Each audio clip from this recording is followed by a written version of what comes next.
Hello, welcome back to the Villa View. It's time for a match preview for Villa's away day at Craven Cottage on Saturday.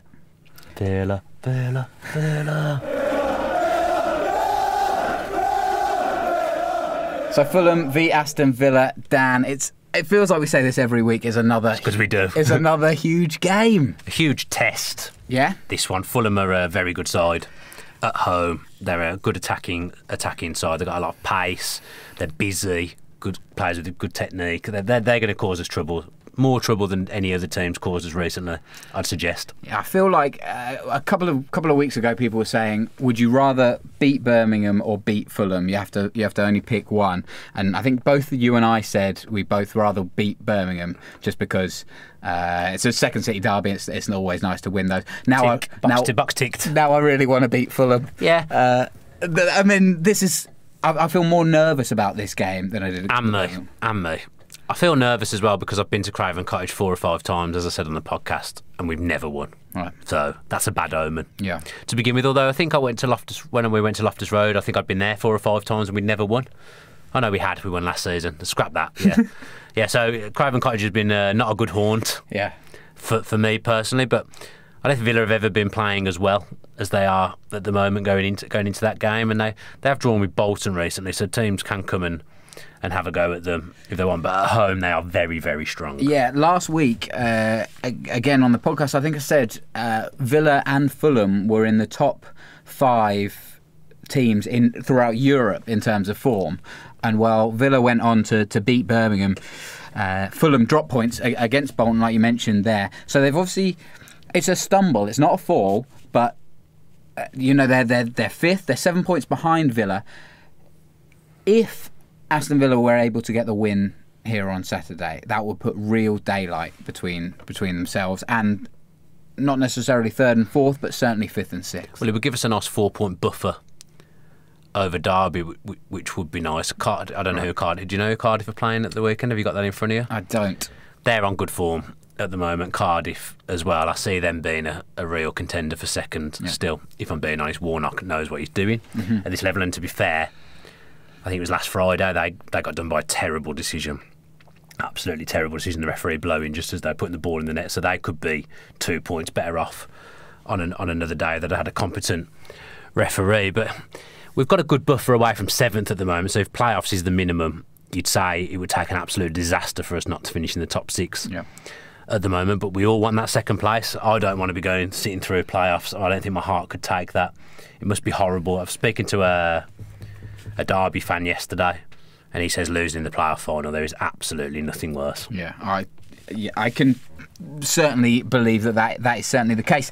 Well, let's talk about Fulham a little bit more. They've got an abundance of attacking talent, certainly. They're the second top goal scorers in the Championship behind Wolves, who are obviously top. I've just picked out a couple of players here. Stefan Johansson, Oliver Norwood, who are scoring a lot of goals from midfield. And we've talked about, off podcast, we've talked about Wonder Wizard Ryan Sessegnon, who has been now... Wonder Wizard? Wonder Wizard, is that a phrase? No, I don't think so. Wonder Winger? Wizard? Wing Wizard, I think you were looking for. Oh my goodness. Lots of W's. Yeah. Who's been an absolute revelation. I think of a W for you. He's been a revelation for them. He's such a good player. Comparisons to Gareth Bale and is going to be a real torment. Yeah, I mean, he killed us last season at Craven Cottage, albeit we had 10 men for most of the game. But we're a different outfit to what we were when we visited Craven Cottage last year, but he's a very, very good player.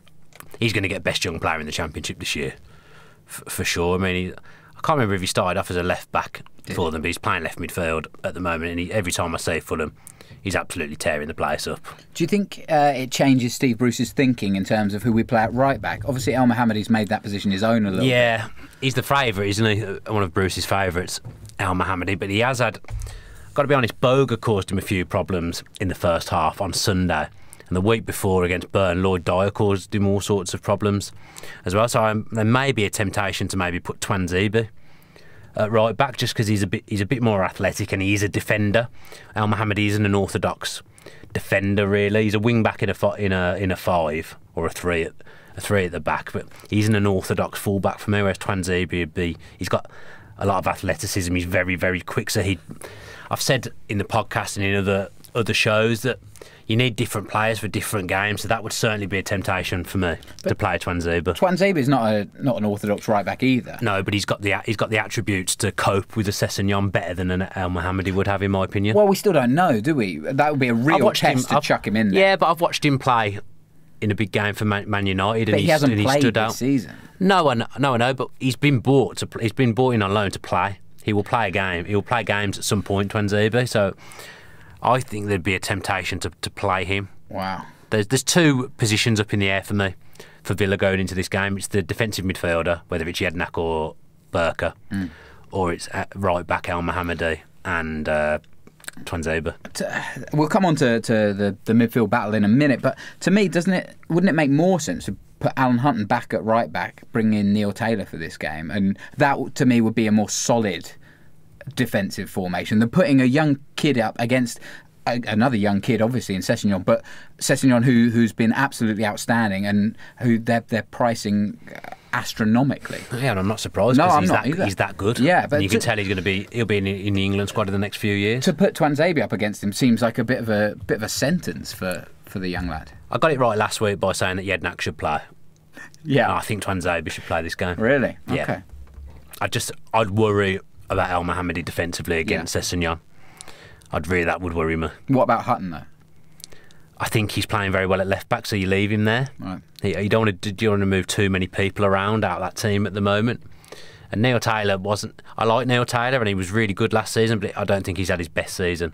Neil Taylor, that's why he's not in the team at the moment. Hutton's doing a very good job at left back, so I wouldn't change that if I didn't have to. Because the problem is Snodgrass and El Mohammadi work well together as a partnership, but I've just seen signs defensively the last few weeks that it would really concern me if he was up against Sessegnon El Mohammadi. But he's been a good buy for us for £1 million or whatever we paid for him. Yeah. And maybe you bring him back in the week after. I can't remember who we were playing the week after. Is there no games or we've got Tuesday? Double game week. We've got Tuesday, isn't it? We've got Preston at home, so I'd probably bring him back in for that one. But I imagine Bruce would be tempted to change it, and I would be as well, even though El Mohammadi is a favourite of Bruce's. Bruce, this is one of those times where you have to be careful with your squad, isn't it? Because we've got 2 games in quick succession. Yeah. And you've got the options, like you say. You've got potentially El Mohammadi, Tuanzebe. You've got players that haven't been playing recently, Jednak, Whelan, Berke Bjarnason. Now is the time to utilise your squad a little bit more. Onoma as well. Yeah, and a lot depends on whether Adoma's fit. We believe he is, but at the time of filming, there hasn't been a press conference yet. Yeah. So we don't know. So if Adoma doesn't play, there's a chance Thor could end up on that left-hand side. Although Onoma's come on there more often than not in the league. You don't want to make too many changes, especially in a tough test like this. I guess if people want to see changes at some point, you'd want to make them on Tuesday. Yeah. But I just think there's a couple of changes that could be made that suit this game better. Yeah. So let's talk about that central midfield then. We saw Mili Jednak come in for the Birmingham City game, deployed very, very effectively and allowed Hurahan and Grealish that freedom, was able to break up the Birmingham play when he needed to very nicely. Yeah. Obviously, Berke Bjarnason been playing very well before that and somewhat unfairly, you could say, but like you said in the podcast, horses for courses, and it turned out to be the right move. How do you see him, Brucey, playing that on Saturday? I think he'll play Jednak, but I would play Bjarnason. Right. Because, as I say, Fulham have got a dynamic team, lots of movement, very, very fit, a lot of pace. I think it suits Bjarnason more this game, but I don't think he'll change Jednak, to be honest, unless there's a knock or something we don't know. But I don't think he'll change Jednak, but I would play Bjarnason. Yednak's an experienced head. Not to undermine Bjarnason because he's an international player, but Jednak is used to these big games, if you like, isn't he? This is a massive game for Villa. Yeah, I seem to remember Jednak having a tough time last year at Fulham. I don't know whether I'm imagining it. Right. Or I'm thinking of another game. But I remember him having well, Villa had a tough day anyway, because obviously we had 10 men for most of the game. But I remember it being a tough day at the office for Jednak. Incorrectly or correctly, I don't know. Right. But I just think the game suits Bjarnason more because he's more athletic. Too quick. And he'll get around the pitch better than Jednak will. Mm-hmm. And he didn't do anything wrong to be dropped for that Birmingham game, really. No. It was the right call. Definitely the right call, but he didn't do anything wrong. Yeah, actually, I think dropped is the wrong word, isn't it? It's rotated. Yeah. It's playing the right. Horses for courses, as I said earlier in the podcast. Absolutely, we're using that an awful lot. Opposite whoever starts in that defensive midfield role. Maybe Tom Cairney, although he's been out for a long time with a very unusual or ambiguous knee injury. Nobody seems to know exactly kind of why or how it's happened, but he's played very little. He came back in against Bolton in that draw this week. So Tom Cairney is a player that we were waxing lyrical about. He was the best player year. in the Championship last year, wasn't Certainly he? Certainly was. And it feels like I think he's captain, if I'm not mistaken. There. Do you think we're going to see him play, or do you think it's the same where they're not going to just chuck him back into a huge game against Villa?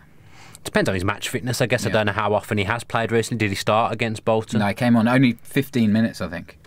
They're generally in good form, so you'd think he wouldn't want to change the setup too much. So I'd imagine he'd be on the bench again.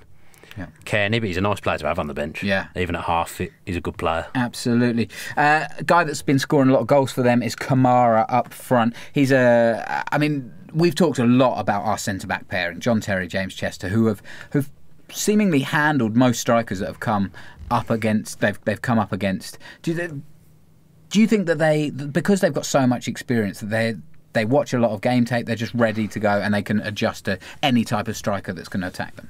I think they're just both better than the Championship, personally. Yeah, that's what I think. I mean, I'm not saying they're playing in first gear or anything like that, but I just think they're better than the Championship. They're wily players as well. They've played a lot of games. Obviously, John Terry in particular, but Chester's a very experienced defender as well. He's played in the Euro semi-finals for Wales, so he's played in big games. Yeah, so sure. I'm not saying it's too easy for Terry and Chester, but they've just got the nous and the know-how to play at this level. But this will be as big a test than they'll face all season, probably. Fulham. They've brought in Mitrovic as well, haven't they? Yeah. The dying embers of the January transfer window. They obviously decided, Ivanovic, that they need to strengthen up front. What kind of options does he worry you at all, Mitrovic? I don't want to say he doesn't worry me, because then he'll probably score. Yeah.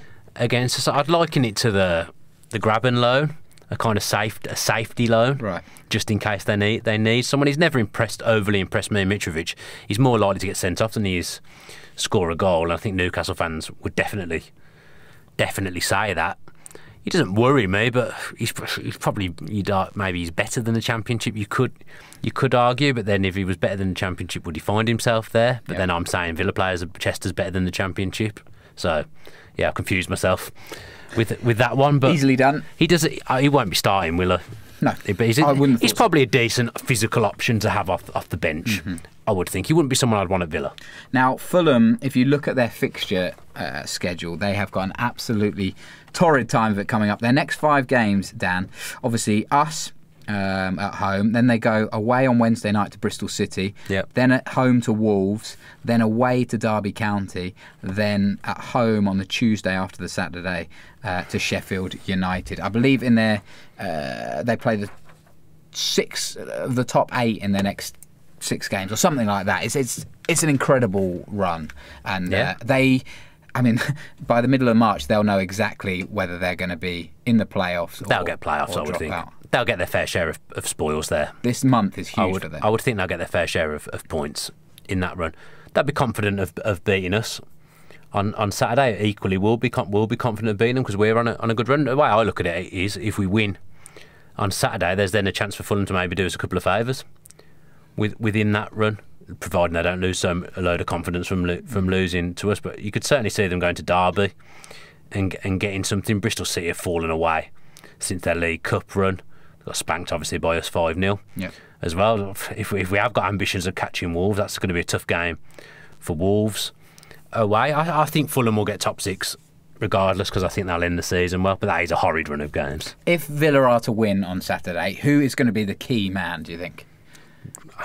It's easy to say because I talk about him every time, but it is Grealish, because he's just playing so well at the moment. But there's a number of players you could level that out, which is pleasing to see that we've got so many players playing on top of their game at the moment. I think Sam Johnson will need to be at his best, because I'd imagine he's going to be facing more shots than he has done in the last few previous weeks. But if Grealish plays to his best, we've got a chance at the moment, because he's playing at the top of his game and absolutely running midfield. We need to. I really feel like Scott Hogan needs to get back amongst the goals this weekend. He's only missed 1 game though. Yeah, I take your point. Yeah. But this is a really important game for every chance that you get. is going to be massive, because I don't feel like you're going to get loads and loads of chances against Fulham. They're a good side. They're not the best defensively though, Tom. When we played them at Villa Park, they've got a tendency to, they're trying to play football the right way, which I get. Jokanovic likes to play out from the back. Tim Ream, I remember being very good playing the ball out of defence, but I didn't get the feeling that the rest of the defenders were as confident with it as he was, and the keeper's certainly not confident the way he's asked to play, although I'm not sure if it's Bettelini using goal for them nowadays. I can't remember if it's Bettelini or the old Brentford keeper whose name completely escapes me. Button. Is it Button? I honestly don't know. I think he's the guy who used to be at Tottenham who we've been linked with in the past, who I know Matt Lynch likes, but they ask him to play out from the back, and he's made mistakes against us the last 2 years at home. So if we can, and we're closing down well at the moment, so if we get in their faces, we could very well force them into a mistake. So I don't think their defence is all that, but their attack's very good. Yeah, it's going to be. It has the makings of being a really good attacking, flowing game. Do you see any changes then in the final Villa lineup? I think just Twanzebe in for El Mohamedi, but I'd make 2 changes. I'd put him in, and I'd put Bjarnason back in for Jednak. Okay, I'd leave Jednak in there. I actually think it's going to be the same. I think he's going to leave El Mohamedi. I don't think he'd put in Twanzebe. For me, if Bruce is going to change it, then he'd have to put Hutton in and then Taylor in, and I feel like he's going to go, that's too much, too many changes. He wouldn't. He just put Twanzebe in for El Mohamedi and then you're done. There's only one change. I don't think he's going to do that. I don't think he'd chuck. I think that's more likely than he'll put Taylor in. Well, yeah, I don't see either of them happening. Well, you didn't see Jednak happening last week. But I did see Gabby not playing. That's true. That's right. There you go. 1 for 2. Not bad. Not a bad ratio. Go on then, give me a score prediction. Oh, I don't know. Because when we did the podcast month predictions, I had this down as a defeat, just because I felt at some point we were going to come unstuck, so I don't know whether to just stick with that and hope I'm wrong. Stick with that. Yeah? Yeah, because It's not up to you, is it, Tom? It's my prediction. No, but you always steal my results this time. I'm going to change. I'm going to go 2-2. Oh my goodness, that's literally what I was going to go with. You can do the same, you don't have to do it differently. I mean, I've got a few things right recently, but it's not very often I get the prediction of the score right. All right, I'm going to go for something different then. No, you're doing a Rollo. Yeah, I am. I'm going to go with a draw, which is what I went with earlier in the month. I'm going to go for a 1-1 spirited draw. Who's going to be the first goal scorer? I'll go Sessegnon. He scares me. He's worrying me, Sessegnon. Yeah? Yeah.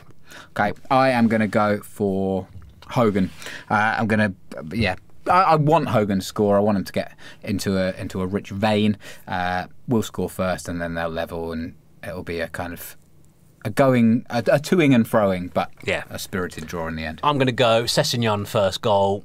Then Villa are going to go 2-1 up through Grealish and Snodgrass, and then Sessegnon's going to score again, and we're going to do a 2-2. That's my thorough prediction. Put a quid on that. For this. Yeah, I wonder what odds I'd get for that. You can't. I don't think you can't. Unfortunately, you can't tell a story on the betting apps. So I don't think I'd get. Well, I probably would get good odds from a story, but I don't think there's the means of making that bet. I've certainly not got the financial means at the moment. I need payday badly. True. Yeah. I think we're done, aren't we? Yeah. Good preview, hopefully. Hopefully you thought it was a good preview as well. Comment below with your predictions, and don't forget, if you are in the Villaview Fan Score League, have a gander at the app and make your predictions, see if you can move up the league. I think I'm about 136th at the moment, and I couldn't find Matt Lynch or Dan Rolinson in the app. So how many people are in this? I'm not sure. Quite a lot though. Okay. Quite a lot. Not you though, Tom, as we've discussed before. If you're not already subscribed to the channel with your post notifications on, if you could do that, that would help the channel grow. Give the video a like as well if you have enjoyed it, as I say. Hopefully you did enjoy it. If you missed the podcast that Tom and I filmed earlier this evening before we filmed this preview, then go back and check that out as well. An hour on all things Aston Villa Football Club, obviously the Birmingham game, a little bit of the Fulham game as well, and your questions that were sent in via social media. So check that out if you haven't done already. There will be no fan cams on Saturday, even though I'm going, because I don't have a cameraman, so that's disappointing. You didn't fancy coming in and doing a stint as cameraman? I wanted to go, but we're away. We're visiting the wife's friends. Disappointing, I don't Tom. disagree with you. You continue to disappoint me and the Villaview public thoroughly. Yeah, thank you very much for all your support. Obviously, we've hit 10k recently, which is absolutely fantastic. More news on what that means for the Villa View soon when we actually find out what it does mean. Thank you very much for all your support. Here's to 3 points on Saturday. Hopefully, fingers crossed, up the Villa. Up the Villa. If you enjoyed that video, why not watch another? Click the video choices on screen now to go and watch them in full. Be sure to subscribe to the channel by clicking our logo there on the left. Easy peasy.